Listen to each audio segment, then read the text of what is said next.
America Iran के ऊपर हमले जारी रख रहा है। लगातार आज 12वीं रात भी ईरान के ऊपर हमले देखने को मिले। हमले उन्हीं जगह पर हुए जहां पर अमेरिका अभी तक हमले करता हुआ आ रहा था, जैसे कि मिलिट्री अड्डे, ड्रोन मिसाइलें रखने की जगहें और गोला बारूदों के गोदाम। दूसरा, कोस्टल एरियाज, जहां से हॉर्मुज पर ईरान नजर रखता है। इन सभी जगहों पर अमेरिका ने अभी भी हमले जारी रखे हुए हैं। लेकिन कल अमेरिका ने थोड़ा अलग रुख अपनाया। खबर है कि कल जो हमले हुए हैं उनमें से एक हमला इराक और ईरान के बॉर्डर पर भी हुआ है। यहां पर एक टर्मिनल है जहां पर यात्री वगैरह आते जाते हैं, तो इसके ऊपर जब हमला हुआ, नतीजे में 2 लोगों की मौत हुई है और कई अन्य लोग इस हमले में घायल हुए हैं। ये ईरान का एक महत्वपूर्ण बॉर्डर क्रॉसिंग है जहां से इराक आने जाने का रास्ता है।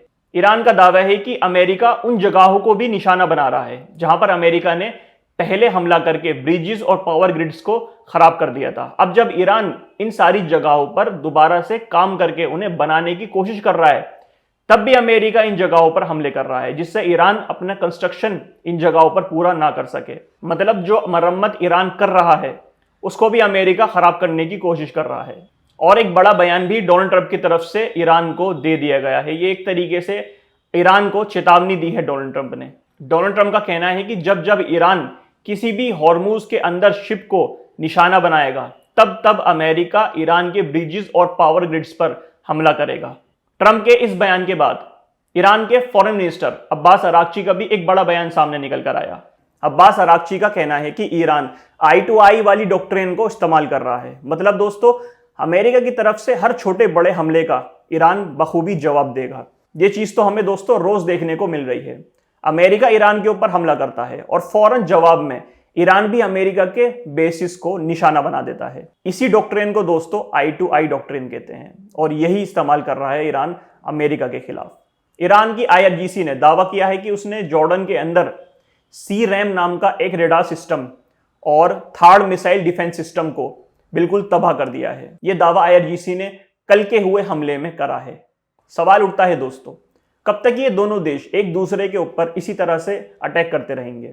इसमें आम जनता ही पिस रही है। और ऐसे वक्त में जब अमेरिका ईरान के ऊपर लगातार हमले कर रहा है, इसको देखते हुए अमेरिका के अंदर से भी कई बड़ी रिपोर्ट्स सामने निकल कर आ रही हैं।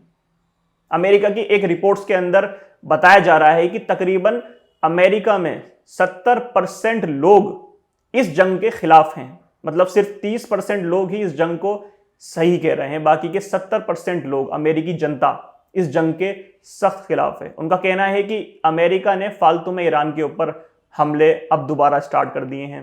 पहले ये नंबर तकरीबन 40% था, मतलब 40% ही लोग खिलाफ थे, लेकिन अब पूरे के पूरे 70% लोग इस जंग के खिलाफ हो चुके हैं। दोस्तों, ये आंकड़ा जो अमेरिकी सैनिक जॉर्डन के अंदर मरे हैं, इनकी मौत के बाद यह आंकड़ा और बढ़ सकता है।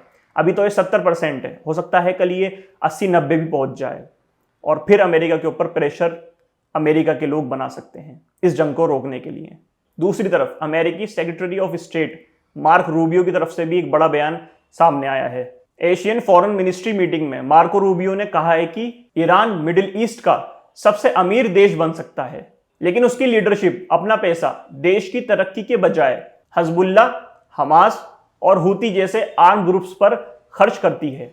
और ईरान के ऊपर हर रात होने वाले हमले पहले से ज्यादा तेज हो रहे हैं और होते रहेंगे जब तक ईरान कोई डील नहीं कर लेता। साथ में कहा कि ईरान बहुत बेचैन है डील करने को, लेकिन अमेरिका को ईरान के ऊपर अब भरोसा नहीं है। ईरान ने भी कहा था कि उसे अमेरिका के ऊपर भरोसा नहीं है और अब अमेरिका की तरफ से भी बयान आ गया कि उसको ईरान के ऊपर भरोसा नहीं है। मैंने दोस्तों पहले भी कहा था कि अमेरिका जंग नहीं रोकना चाहता, वही बात घूम के सामने आती रहती है। और यही वजह है दोस्तों, ईरान भी अमेरिका के साथ कोई डील नहीं कर रहा, क्योंकि अमेरिका का कोई भी नेता इस बात की गारंटी देने को तैयार नहीं है कि अगर डील होती है तो अमेरिका ईरान के ऊपर हमले बंद कर देगा। पहले भी हमने ये देखने को मिला था, MOU के अंदर ये चीज साफ लिखी हुई थी, लेकिन डील हुई और उसका नतीजा क्या है आप और हमें सबको पता है। दोबारा अमेरिका ने ईरान के ऊपर हमले जारी रखे हुए हैं। ये दोनों देश दोस्तों इसी तरीके से आपस में लड़ते रहेंगे और ये जब तक लड़ते रहेंगे जब तक इजराइल इन दोनों के बीच में रहेगा। अगर ये सच में मिडिल ईस्ट के अंदर किसी को शांति करवानी है तो सबसे पहले इजराइल को चुप करके बिठाना पड़ेगा। दूसरी तरफ सऊदी और अमेरिका ने एक न्यूक्लियर डील साइन करी है। इस डील के अंदर अमेरिकन न्यूक्लियर टेक्नोलॉजी सऊदी के अंदर लगाई जाएगी, जिस वजह से सऊदी के अंदर बिजली प्रोडक्शन की जा सके।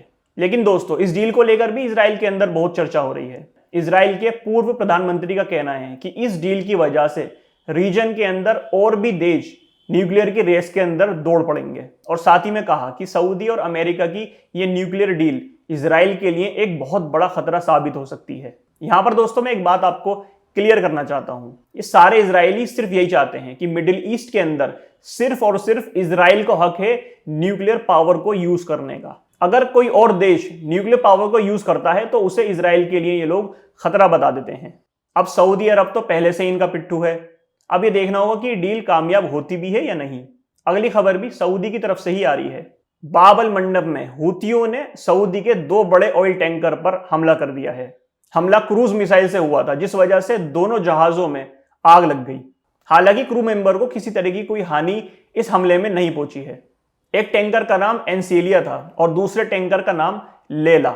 इन दोनों टैंकरों को हूतियों ने निशाना बनाया था। हूतियों का कहना है कि सऊदी अरब ने पिछले 12 सालों से यमन के लोगों को दबा के रखा हुआ था और अब यह हूतियों का वक्त है बदला लेने का।